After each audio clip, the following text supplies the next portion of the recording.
Hello everyone, welcome two point of exam.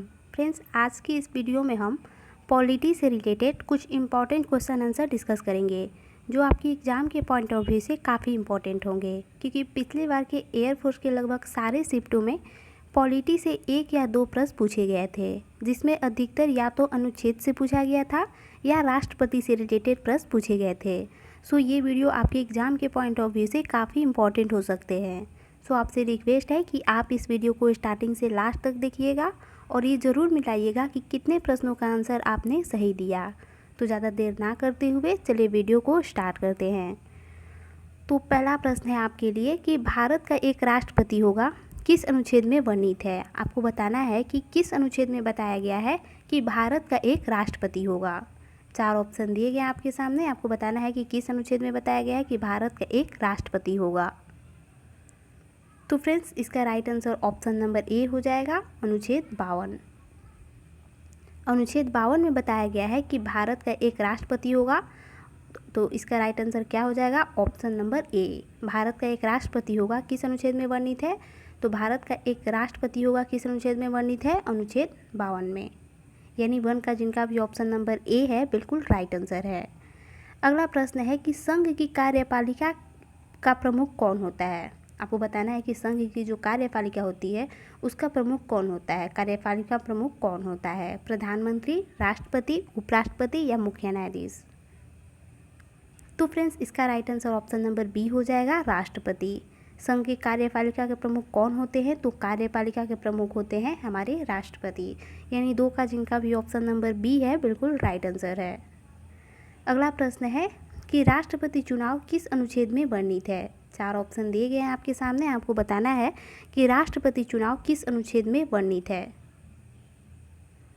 तो friends, इसका right answer option number D हो जाएगा, अनुच्छेद 54। अनुच्छेद 54 में राष्ट्रपति चुनाव के बारे में बताया गया है। यानी राष्ट्रपति चुनाव किस अनुच्छेद में वर्णित है, तो राष्ट्रपति चुनाव अनुच्छेद 54 में वर्णित है। यानी जिनका भी 3 का डी है बिल्कुल राइट आंसर है। चलिए, अगला प्रश्न है कि राष्ट्रपति चुनाव प्रक्रिया में कौन हिस्सा लेता है। 4 ऑप्शन दिए गए आपके सामने, देख लीजिए और बताइए कि राष्ट्रपति चुनावी प्रक्रिया में कौन हिस्सा लेता है। केवल लोकसभा, केवल राज्यसभा, केवल विधानसभा या लोकसभा, राज्यसभा व विधानसभा के निर्वाचित सदस्य। काफ़ी इंपॉर्टेंट प्रश्न है। तो फ्रेंड्स, इसका right answer option number D हो जाएगा। राष्ट्रपति चुनावी प्रक्रिया में कौन हिस्सा लेता है, लोकसभा, राज्यसभा और विधानसभा के निर्वाचित सदस्य। यानी 4 का जिनका भी ऑप्शन नंबर डी है बिल्कुल राइट आंसर है। राष्ट्रपति के चुनाव में कौन भाग लेता है, लोकसभा, राज्यसभा और विधानसभा के निर्वाचित सदस्य। अगला प्रश्न है कि राष्ट्रपति चुनाव लड़ने के लिए कम से कम कितनी उम्र होनी चाहिए। काफ़ी इंपॉर्टेंट प्रश्न है, आपके एग्जाम के पॉइंट ऑफ व्यू से काफ़ी इंपॉर्टेंट है और ये प्रश्न बहुत सारे एग्जाम में बहुत बार पूछा गया है। तो बताइए कि राष्ट्रपति चुनाव लड़ने के लिए कम से कम उम्र कितनी होनी चाहिए। तो याद रखिएगा कितनी होनी चाहिए राष्ट्रपति के लिए, 35 साल। 35 साल होने चाहिए राष्ट्रपति चुनाव लड़ने के लिए। यानी 5 का जिनका भी ऑप्शन नंबर सी है, 35 साल बिल्कुल राइट आंसर है। यानी 5 का जिनका भी ऑप्शन नंबर बी है बिल्कुल राइट आंसर है। अगला प्रश्न है कि राष्ट्रपति का चुनाव किस पद्धति द्वारा होता है। आपको बताना है कि राष्ट्रपति का चुनाव किस पद्धति द्वारा होता है। 4 ऑप्शन दिए गए हैं, तो याद रखिएगा राष्ट्रपति का चुनाव किस पद्धति द्वारा होता है, एकल संक्रमणीय वोट पद्धति द्वारा। यानी 6 का जिनका भी ऑप्शन नंबर ए है बिल्कुल राइट आंसर है। बहुत बार एग्जाम में पूछा गया, इसमें मैंने सारे सिलेक्टेड प्रश्न ही लिए हैं, सो आप इस वीडियो को ध्यान से देखिएगा। तो इसमें था कि राष्ट्रपति का चुनाव किस पद्धति द्वारा होता है, तो एकल संक्रमणीय वोट पद्धति द्वारा। यानी 6 का जिनका भी ऑप्शन नंबर ए है बिल्कुल राइट आंसर है। राष्ट्रपति को शपथ कौन दिलाता है। काफ़ी इंपॉर्टेंट प्रश्न है, आपसे पूछा गया है कि राष्ट्रपति को शपथ कौन दिलाता है, उपराष्ट्रपति, राज्यपाल, मुख्य न्यायाधीश या स्वयं राष्ट्रपति। तो ये तो पहले ही ऑप्शन कट गया कि राष्ट्रपति को शपथ दिलाना है तो स्वयं राष्ट्रपति ही नहीं दिलवाएंगे। तो इसका राइट जो आंसर होगा वो ऑप्शन नंबर सी, मुख्य न्यायाधीश। राष्ट्रपति को शपथ कौन दिलाता है, तो मुख्य न्यायाधीश। यानी 7 का जिनका भी ऑप्शन नंबर सी है, मुख्य न्यायाधीश बिल्कुल राइट आंसर है। राष्ट्रपति को शपथ कौन दिलाता है, तो मुख्य न्यायाधीश। चलिए, अगला प्रश्न देख लेते हैं। राष्ट्रपति को महाभियोग के द्वारा हटाया जा सकता है, इसका वर्णन किस अनुच्छेद में है। काफ़ी इंपॉर्टेंट प्रश्न है, आपको बताना है कि राष्ट्रपति को महाभियोग के द्वारा हटाया जा सकता है तो किस अनुच्छेद के द्वारा हटाया जा सकता है। यानी जो राष्ट्रपति पर महाभियोग है ये किस अनुच्छेद में वर्णित है। तो याद रखिएगा महाभियोग है 61 में। 61 के अकॉर्डिंग जो अनुच्छेद 61 है उसके द्वारा राष्ट्रपति पर महाभियोग के लगाया जा सकता है और महाभियोग के द्वारा हटाया जा सकता है। यानी 8 का जिनका भी ऑप्शन नंबर ए है 61 बिल्कुल राइट आंसर है। निम्न में से कौन तीनों सेनाओं का प्रमुख होता है? ये तो बहुत ही इंपॉर्टेंट प्रश्न है और काफ़ी सिंपल भी है। आपको पता होगा कि तीनों सेनाओं के प्रमुख होते हैं हमारे राष्ट्रपति जी। यानी 9 का जिनका भी ऑप्शन नंबर बी है राष्ट्रपति बिल्कुल राइट आंसर है। तीनों सेनाओं के प्रमुख कौन होता है? तो तीनों सेनाओं के प्रमुख होते हैं राष्ट्रपति। यानी 9 का जिनका भी ऑप्शन नंबर बी है बिल्कुल राइट आंसर है। राष्ट्रपति अपना त्याग पत्र निम्न में से किसे देता है? आपको बताना है कि राष्ट्रपति अपना त्याग पत्र किसे देता है। तो पहले तो याद रखिएगा, और पहले हमने बताया कि शपथ कौन दिलाता है? तो मुख्य न्यायाधीश, जो हमारे देश के मुख्य न्यायाधीश होते हैं। अगर आपको पता होगा तो कमेंट में ज़रूर बताइएगा कि अभी हमारे देश के मुख्य न्यायाधीश कौन है। तो मुख्य न्यायाधीश तो शपथ दिलाते हैं, लेकिन इसमें पूछा गया है कि त्याग पत्र कौन किसे देते हैं। मतलब जो राष्ट्रपति हैं वो त्याग पत्र अपना किसे देते हैं? शपथ तो दिलाते हैं मुख्य न्यायाधीश, और ये तो आपको पता है कि मुख्य न्यायाधीश शपथ दिलाते हैं, लेकिन इसमें पूछा गया कि त्याग पत्र किसे देते हैं। यानी राष्ट्रपति त्याग पत्र किसे देते हैं? मुख्य न्यायाधीश को, लोकसभा अध्यक्ष को, या उपराष्ट्रपति को, या महान्यायवादी को? तो याद रखिएगा उपराष्ट्रपति को देते हैं अपना जो त्याग पत्र होता है, जो इस्तीफा त्याग पत्र से बोलते हैं, किसे देते हैं? उपराष्ट्रपति को। यानी ये एकदम अच्छे से याद रखिएगा कि शपथ दिलाते हैं मुख्य न्यायाधीश और राष्ट्रपति अपना जो त्याग पत्र है वो देते हैं उपराष्ट्रपति को। कंफ्यूज मत होइएगा, शपथ दिलाते हैं मुख्य न्यायाधीश और ये देते हैं अपना त्याग पत्र उपराष्ट्रपति को। यानी 10 का जिनका भी ऑप्शन नंबर सी है उपराष्ट्रपति बिल्कुल राइट आंसर है। राष्ट्रपति लोकसभा में कितने सदस्यों को मनोनीत कर सकता है? काफ़ी इंपॉर्टेंट प्रश्न है। आपको बताया गया है कि राष्ट्रपति लोकसभा में कितने सदस्यों को मनोनीत कर सकता है। तो याद रखिएगा राष्ट्रपति लोकसभा में 2 सदस्यों को मनोनीत कर सकते हैं। यानी 11 का जिनका भी ऑप्शन नंबर ए है 2 सदस्य बिल्कुल राइट आंसर है। कितने सदस्यों को कर सकते हैं? तो 2 सदस्यों को कर सकते हैं। राष्ट्रपति राज्यसभा में कितने सदस्यों को मनोनीत कर सकते हैं? जैसे हम पहला प्रश्न था इसमें कि लोकसभा में कितने सदस्यों को मनोनीत करते हैं, तो लोकसभा में 2, वैसे ही राज्यसभा में कितने सदस्यों को मनोनीत कर सकते हैं? 12। याद रखिएगा 2 12 लोकसभा एंड राज्यसभा। चलिए अगला प्रश्न देख लेते हैं कि राष्ट्रपति किस अनुच्छेद के अंतर्गत किसी अपराध के लिए दोषी ठहराए गए व्यक्ति की सज़ा को माफ़ कर सकते हैं।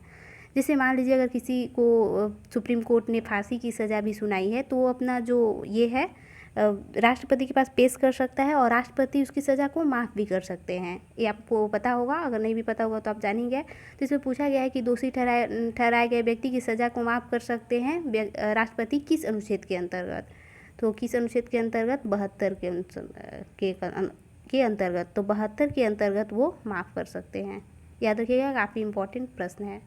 और ये भी पूछ लिया जाता है कि कौन माफ़ करेगा। मान लीजिए जो हमारे देश का सबसे बड़ा कोर्ट है सुप्रीम कोर्ट, अगर वो भी फांसी या कैसा भी सज़ा सुनाता है तो आप राष्ट्रपति के पास जा सकते हैं और राष्ट्रपति उस सज़ा को माफ़ भी कर सकते हैं। तो 13 का जिनका भी ऑप्शन नंबर बी है 72 बिल्कुल राइट आंसर है।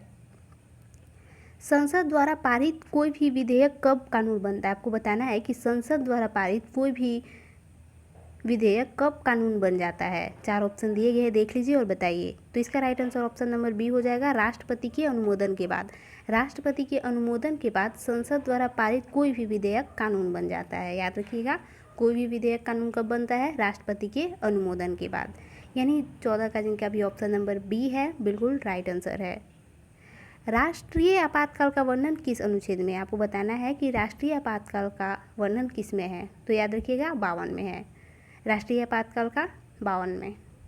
वही बात है राष्ट्रपति शासन का तो 356 में है और 360 में है वित्तीय आपातकाल।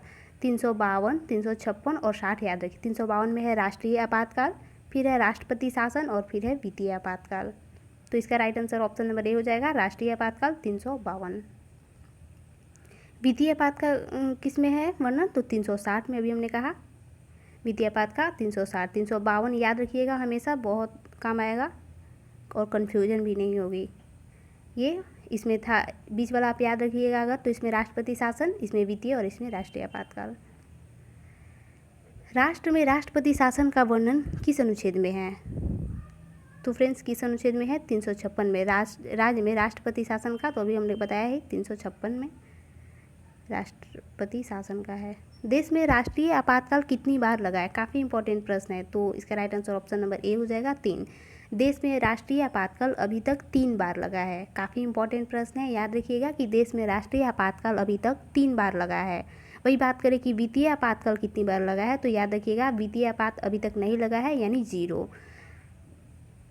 याद रखिएगा, ये दोनों प्रश्न में कन्फ्यूज मत होइएगा कि राष्ट्रीय आपातकाल कितनी बार लगा है, 3 बार, और वित्तीय आपातकाल 0 बार, यानी 1 बार भी वित्तीय आपातकाल हमारे देश में अभी तक नहीं लगा है।